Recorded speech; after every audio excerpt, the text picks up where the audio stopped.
എന്താണ് project 18? India വളരെ പ്രാധാന്യത്തോടു കൂടിയിട്ട് വളരെ രഹസ്യാത്മകത നിലനിർത്തിക്കൊണ്ട് നിർമ്മിക്കുന്ന അത്യാധുനികമായിട്ടുള്ള ഒരു യുദ്ധക്കപ്പലാണ് പ്രോജക്റ്റ് 18 എന്ന് പറഞ്ഞ് നമ്മളിപ്പോൾ കേൾക്കുന്നത്. ഹൈലി അഡ്വാൻസ്ഡ് ആയിട്ടുള്ള ഒരു ഭീമൻ യുദ്ധക്കപ്പലാണിത്. 13,000 ടൺ കേവു ഭാരമുണ്ടാവുന്ന ഈ ഒരു യുദ്ധക്കപ്പൽ നിർമ്മിക്കുന്ന പ്രോജക്റ്റിന് ഇന്ത്യ കൊടുത്തിരിക്കുന്ന പേരാണ് പ്രോജക്റ്റ് 18. അന്താരാഷ്ട്ര തലത്തില് 10,000 ടണ്ണിന് മുകളിൽ ഭാരമുള്ള യുദ്ധക്കപ്പലുകൾ വളരെ കുറച്ച് രാജ്യങ്ങളുടെ കയ്യിലാണുള്ളത്. അമേരിക്ക, ചൈന, റഷ്യ എന്നീ രാജ്യങ്ങളുടെ കൈവശമാണ് പ്രധാനമായിട്ടും ഇത്തരം കപ്പലുകൾ ഉള്ളത്. അതിൽ ചൈന ഈ അടുത്തിടെയാണ് ഒരെണ്ണം നിർമ്മിച്ചു എന്ന് പറയപ്പെടുന്നത്. ഈ ഒരു ഗ്രൂപ്പിലേക്കാണ് ഈ പ്രോജക്റ്റ് 18 പൂർത്തിയാവുന്നതോട് കൂടിയിട്ട് ഇന്ത്യയും എത്തുന്നത്. അതായത് നമ്മുടേത് 13,000 ടൺ കേവ് ഭാരമുള്ള ഒരു യുദ്ധക്കപ്പലായിരിക്കും. നിലവിൽ നമ്മുടെ കൈവശമുള്ളത് 7,400 ടൺ കേവ് ഭാരമുള്ള വിശാഖപട്ടണം ക്ലാസ്സിൽ വരുന്ന യുദ്ധക്കപ്പലുകളാണ് ഇന്ത്യയുടെ കൈവശമുള്ളത്. അതിനേക്കാൾ വലുതും അഡ്വാൻസ്ഡ് ആയിട്ടുള്ള യുദ്ധക്കപ്പലുകളുമായിരിക്കും ഇന്ത്യ പ്രോജക്റ്റ് 18 എന്ന പേരിൽ നിർമ്മിക്കാൻ പോകുന്നത്, അല്ലെങ്കിൽ നിർമ്മിച്ചുകൊണ്ടിരിക്കുന്നത്. ഈ അന്താരാഷ്ട്ര തലത്തിലുള്ള മാനദണ്ഡം അനുസരിച്ച് നോക്കുകയാണെങ്കിൽ 10,000 ടണ്ണിന് മുകളിൽ വരുന്ന യുദ്ധക്കപ്പലുകൾ എല്ലാം തന്നെ, അത്തരം ഒരു ഭാരത്തിന് മുകളിൽ വരുന്ന യുദ്ധക്കപ്പലുകളെല്ലാം തന്നെ ക്രൂസർ വിഭാഗത്തിലാണ് വരുന്നത്. അത്യാധുനികമായ ഒരുപാട് സവിശേഷതകളുള്ള ഈ യുദ്ധക്കപ്പലുകൾ ശത്രു രാജ്യങ്ങളെ പറപ്പിക്കുന്ന തരത്തിലുള്ള ആക്രമണം നടത്താൻ ശേഷിയുള്ളവയാണ്.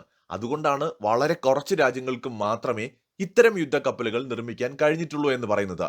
ഇന്ത്യ ഇപ്പോൾ പ്ലാൻ ചെയ്യുന്നത് 6 മുതൽ 10 വരെ യുദ്ധക്കപ്പലുകൾ പ്രോജക്റ്റ് 18ന്റെ ഭാഗമായിട്ട് നിർമ്മിക്കുക എന്നതിനെ കുറിച്ചാണ്. ഇന്ത്യൻ നാവികസേന നെക്സ്റ്റ് ജനറേഷൻ ഡിസ്ട്രോയർ എന്ന ഒരു ലക്ഷ്യത്തെ മുന്നിൽ വെച്ചുകൊണ്ടാണ് പ്രോജക്റ്റ് 18നെ ഡെവലപ്പ് ചെയ്യുന്നത്. ഈ ഒരു മോഡേൺ യുദ്ധക്കപ്പലിന്റെ രൂപരേഖ വാർഷിപ്പ് ഡിസൈൻ ബ്യൂറോ പൂർത്തിയാക്കിയിട്ടുണ്ട് എന്നാണ് ചില സൂചനകളിലൂടെ മനസ്സിലാവുന്നത്. പക്ഷെ ഇത് വളരെ രഹസ്യ സ്വഭാവം പുലർത്തുന്ന ഒരു പ്രോജക്റ്റ് ആണ്. അതുകൊണ്ട് തന്നെയാണ് കോഡ് നെയിമുകൾ ഇത്തരം പ്രോജക്റ്റുകൾക്ക് കൊടുക്കാറുള്ളത്. അപ്പൊ ഇതിന്റെ കറക്റ്റ് ആയിട്ടുള്ള കാര്യങ്ങളൊന്നും നമുക്ക് സാധാരണ രീതിയിൽ ലഭ്യമാവില്ല. വളരെ ക്ലാസിഫൈഡ് ആയിട്ടുള്ള ഒരു പ്രോജക്റ്റ് ആണിത്. ഈ ഒരു കപ്പൽ നിർമ്മാണം എത്ര വർഷം കൊണ്ട് പൂർത്തിയാകുമെന്ന കാര്യത്തിൽ പോലും കൃത്യമായിട്ട് നമുക്കൊരു ഉത്തരം ഇപ്പോൾ പറയാൻ പറ്റില്ല. ചിലപ്പോൾ 5, 6, 7 വർഷങ്ങൾ എടുത്തേക്കാമെന്നും പറയപ്പെടുന്നു. ഇന്ത്യൻ മഹാസമുദ്ര മേഖലയിൽ നാവികസേനയുടെ മേധാവിത്വം കൂടുതൽ ശക്തിപ്പെടുത്തുക, അത് നിലനിർത്തുക എന്ന ലക്ഷ്യത്തോടെയും ഭാവിയിൽ ഉണ്ടാകാവുന്ന ഭീഷണികളെ മറികടക്കുക എന്ന ലക്ഷ്യത്തോടെയുമാണ് ഫ്യൂച്ചറിസ്റ്റിക് ആയിട്ടുള്ള പ്രോജക്റ്റ് 18 യുദ്ധക്കപ്പലുകൾ ഇന്ത്യ നിർമ്മിക്കുന്നത്. കുത്തന മിസൈലുകൾ വിക്ഷേപിക്കാൻ കഴിയുന്ന 114 വെർട്ടിക്കൽ ലോഞ്ച് സംവിധാനങ്ങൾ ഉൾക്കൊള്ളുന്ന ഈ കപ്പലില് ഇന്ത്യ തദ്ദേശീയമായി വികസിപ്പിച്ച മിസൈലുകളായിരിക്കും ഉപയോഗിക്കുക. നമ്മുടെ ഏറ്റവും അഭിമാനമായിട്ട് നമ്മൾ ലോകത്തിന് മുന്നിൽ വെച്ചിട്ടുള്ള ബ്രഹ്മോസ് മിസൈലുകള്, ബ്രഹ്മോസ് നെക്സ്റ്റ് ജനറേഷൻ മിസൈലുകള്, long range and attack cruise മിസൈലുകൾ, ഹൈപ്പർസോണിക് ബ്രഹ്മോസ് മിസൈലുകള്, supersonic missile assisted release torpedo, അതുപോലെ തന്നെ short range surface to air മിസൈലുകള്, precision guided long range surface to air മിസൈലുകള്, ഇങ്ങനെ വിവിധ തരത്തിലുള്ള മിസൈലുകളായിരിക്കും ഈ കപ്പലിൽ ഉണ്ടാവുക. അതിൽ നിന്ന് തന്നെ നമുക്ക് മനസ്സിലാക്കാം ഹൈലി അഡ്വാൻസ്ഡ് ആയിട്ടുള്ള ഒരു യുദ്ധക്കപ്പലാണ് നിർമ്മിച്ചുകൊണ്ടിരിക്കുന്നത്. ഇതിനൊക്കെ പുറമെ മൾട്ടി റോൾ ഹെലികോപ്റ്ററുകൾ 2 എണ്ണമെങ്കിലും വഹിക്കാനും ഇവയ്ക്ക് സാധിക്കും. ഇതിനേക്കാൾ വളരെ പ്രധാനപ്പെട്ട മറ്റൊരു പ്രത്യേകത എന്താണെന്ന് വെച്ചാൽ ഇത് അഡ്വാൻസ്ഡ് ആയിട്ടുള്ള ഒരു യുദ്ധക്കപ്പലാണ്. അതുകൊണ്ട് തന്നെ ആളില്ലാ അന്തർവാഹിനികളെയും കാമിക്കാസ് ഡ്രോണുകളെയും ഇതിന് വഹിക്കാനായിട്ട് സാധിക്കും. ഇത് വളരെ പ്രധാനപ്പെട്ടൊരു സവിശേഷതയാണ്. നിരീക്ഷണത്തിനും ശത്രുക്കളുടെ അന്തർവാഹിനികളെ ആക്രമിക്കുന്നതിനും മൈനുകൾ കണ്ടെത്തുന്നതിനുമൊക്കെ ഇവയെ ഉപയോഗിക്കാനും കഴിയും. DRDO വികസിപ്പിച്ച active electronically scanned array radar, അതുപോലെ long range multi function radar, S band active array antenna unit, ഓളിയം സ്കാൻ റഡാറ് എന്നിവയെല്ലാം നിരീക്ഷണത്തിനും എതിരെ വരുന്ന മിസൈലുകളെയും യുദ്ധവിമാനങ്ങളെയും ഡ്രോണുകളെയും അന്തർവാഹിനികളെയും ഒക്കെ കണ്ടെത്തുന്നതിനുമായിട്ട് ഉപയോഗിക്കും.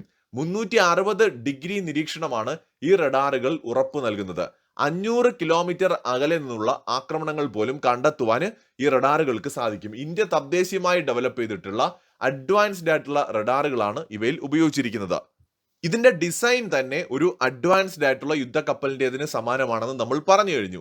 അതായത് സ്റ്റെൽത്ത് കാപ്പബിലിറ്റി ഉള്ള ഒരു ഡിസൈനാണ് പ്രോജക്റ്റ് 18ന്റെ കീഴിലുള്ള യുദ്ധക്കപ്പലുകൾക്ക് നൽകുന്നത്. അതിനാൽ തന്നെ റഡാർ തരംഗങ്ങളെ ആഗിരണം ചെയ്യാനും ഇവയ്ക്ക് സാധിക്കും. ശത്രുക്കൾക്ക് ദൂരെ നിന്നുകൊണ്ട് ഈ ഒരു യുദ്ധക്കപ്പലിനെ കണ്ടെത്തുക എന്ന് പറയുന്നത് വളരെ പ്രയാസമുള്ള ഒന്നായിരിക്കും. അത്യാധുനികമായ ഇലക്ട്രിക് പ്രൊപ്പൽഷൻ സംവിധാനത്തിലായിരിക്കും കപ്പൽ മുന്നോട്ട് കുതിക്കുക.